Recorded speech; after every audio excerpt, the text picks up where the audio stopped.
og svo kemur þetta, ég dróð þetta upp á gólfinu, þetta ótrúlega plagg þjóðaratkvæðagreiðsluna á morgun. Ég búinn að fara og ég búinn að setja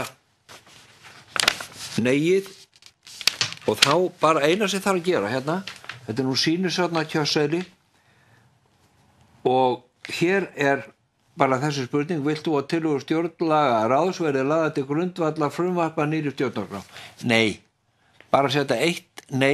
X hérna og fara svo, ekkert að fikta í þessu, það skiptir ekki máli, bara segja, við segjum bara nei við þessu kjaftæði, alveg ótrúlegu kjaftæði einhverjar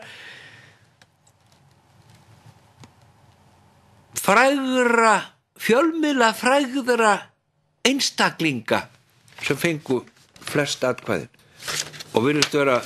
það hálfpartinn búin að gera þetta að flokks pólitísku, þannig að menn segja, eini sénsinn að koma í veg fyrir svona einhverja byltingu eða það sem að kellingin eða frúin í forsætisráðuneytinu ætlar að keyra í gegn, að það að sjálfstæðismenn mæti upp til hópa og segi nei. En hæstvirtur forsætisráðherra á Alþingi Íslendinga í gær, hún sagði, vitið það, mér andskotan sama þó þið